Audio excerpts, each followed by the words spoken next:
नमस्कार दोस्तों, स्वागत है आप सभी का RWM कॉम्पिटिटिव एग्ज़ाम चैनल में। तो आइए आज हम लोग देखते हैं एग्रीकल्चर टीए, DHO या एग्रीकल्चर से संबंधित जितने भी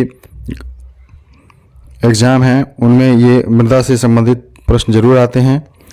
मृदा में आज हम लोग लेंगे माइक्रोबायोलॉजी यानी कि सॉइल माइक्रोबायोलॉजी से संबंधित प्रश्नों को। तो आइए देखते हैं प्रश्न नंबर पहला क्या कह रहा है। अदलनीय फसलों की मृदा में नाइट्रोजन का स्थिरीकरण यानी कि फिक्सेशन किसके द्वारा होता है? तो एज़ोटोबैक्टर द्वारा। अदलनीय मतलब होता है जो बिना दलहनी वाली फसलें होती है। दलहनी में किसका होता है? राइजोबियम कल्चर का। ठीक है। क्वेश्चन नंबर दूसरा है, क्षारीय मृदाओं में पाई जाने वाली एल्गी है नील हरित शैवाल। क्षारीय मृदा में पाई जाने वाली एल्गी कौन सी है? नील हरित शैवाल, ब्लू ग्रीन एल्गी, BGA जिसको बोलते हैं। क्वेश्चन नंबर 3 है, ट्राइकोडर्मा एक प्रकार का होता है फंजाई। ट्राइकोडर्मा क्या है? एक प्रकार का फंजाई है यानी कि फंजीसाइड है। और चौथा है, बैक्टीरिया होते हैं। बैक्टीरिया क्या है? एक कोशिकीय है, यूनिसेल्युलर। बैक्टीरिया यूनिसेल्युलर है और ट्राइकोडर्मा एक प्रकार का फंगस है। हाँ।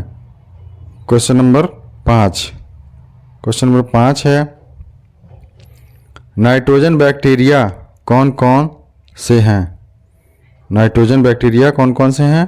तो नाइट्रोसोमोनास है, नाइट्रोबैक्टर है, ये सब क्या है? नाइट्रोजन बैक्टीरिया हैं। नाइट्रोसोमोनास और नाइट्रोबैक्टर।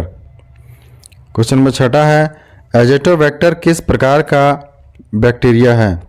वायुजीवी यानी कि एरोबिक। एज़ोटोबैक्टर क्या है?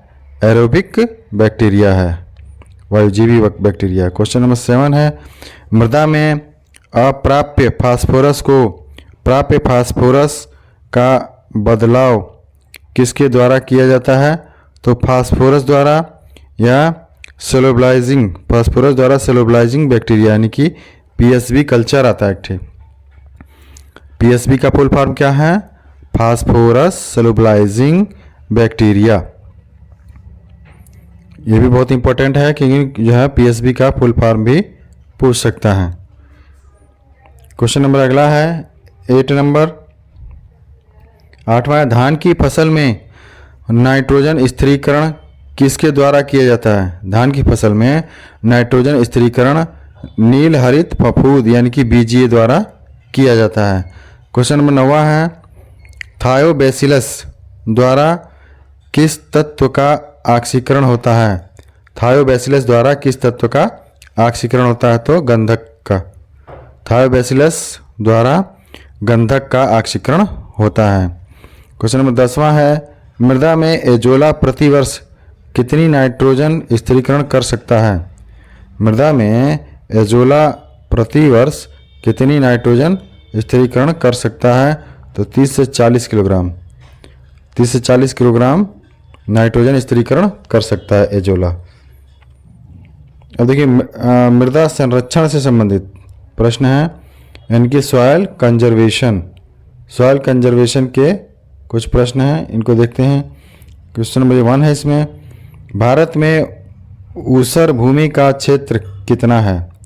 भारत में ऊसर भूमि का क्षेत्र 6.7 मिलियन हेक्टेयर है। भारत में ऊसर भूमि का क्षेत्र 6.7 मिलियन हेक्टेयर में है। क्वेश्चन नंबर 2 है, मृदा क्षरण के मुख्य कारक कौन से हैं? तो हवा और पानी जो है मृदा क्षरण के मुख्य कारक हैं। क्वेश्चन नंबर 3 है, पौधों को किस प्रकार का मृदा जल प्राप्त होता है? पौधों को कैसी मृदा जल प्राप्त होता है? पौधों को किस प्रकार का मृदा जल प्राप्त होता है? कैसी मृदा जल प्राप्त होता है। क्वेश्चन नंबर 4 है, जल का क्षेत्र क्षमता पर मृदा जल दाब कितना होता है? जल का क्षेत्र क्षमता पर मृदा जल दाब कितना होता है? 1/3 बार। मृदा जल दाब 1/3 बार होता है। क्वेश्चन नंबर 5वां है, मृदा में मृदा कणों द्वारा रोकी गई जल की मात्रा कहलाती है जल धारण क्षमता। मृदा में मृदा कणों द्वारा रोकी गई जल की मात्रा जल धारण क्षमता कहलाती है कि कितनी जो है जल मृदा में रुकी है। क्वेश्चन नंबर 6 है, भूमि में मलानी बिंदु पर मृदा नमी का तनाव कितना होता है? 15 बार। भूमि में मलानी बिंदु पर मृदा नमी का तनाव 15 बार होता है। 7वां क्वेश्चन है, मृदा नमी का निर्धारण किस यंत्र द्वारा किया जा सकता है? तो टेंसियोमीटर द्वारा। टेंसियोमीटर द्वारा मृदा नमी का निर्धारण किया जा सकता है।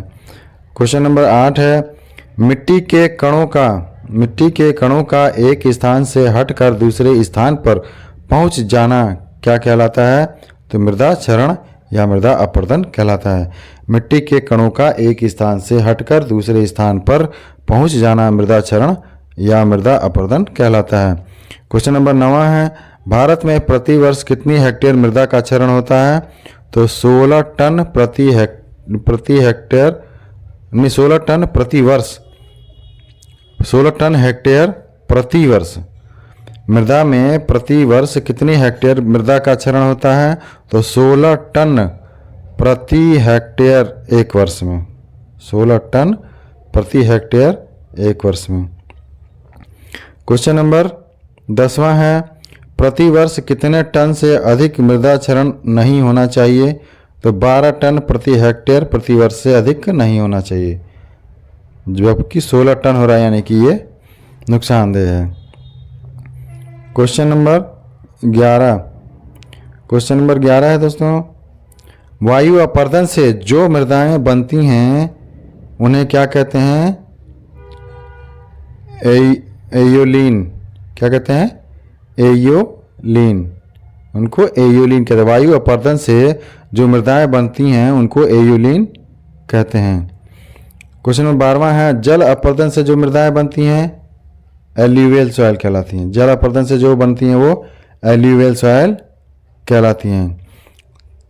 तो अपने उत्तर प्रदेश में एल्यूवियल सॉइल ज़्यादा है। क्वेश्चन नंबर 13 है, पशु द्वारा पर अधिक चराई करने से जो अपरदन होता है उसे क्या कहते हैं? पशु द्वारा अधिक चराई करने पर जो अपरदन होता है उसे एंथ्रोपोजेनिक अपरदन कहते हैं। जहाँ पशु चराया जा रहा है वहाँ पर जो अपरदन होता है उसे क्या कहते हैं? एंथ्रोपोजेनिक अपरदन।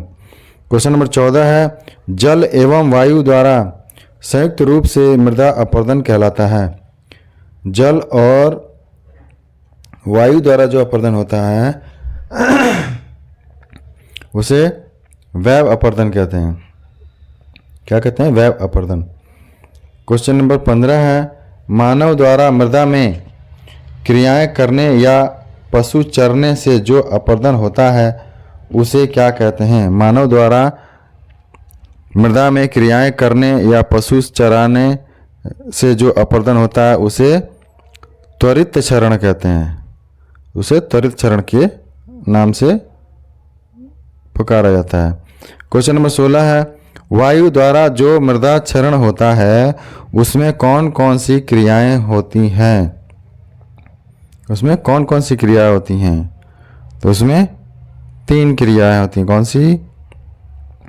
सतह समर्पण यानी कि सरफस क्रीप, और उच्चतन यानी कि साल्टेशन।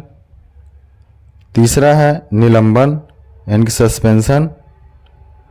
ठीक है, वायु द्वारा जो मृदा क्षरण होता है उसमें कौन कौन सी क्रिया होती हैं? तो ये 3 क्रियाएं होती हैं। नंबर 1, 2, 3, सतह समर्पण, उच्चतन और निलंबन।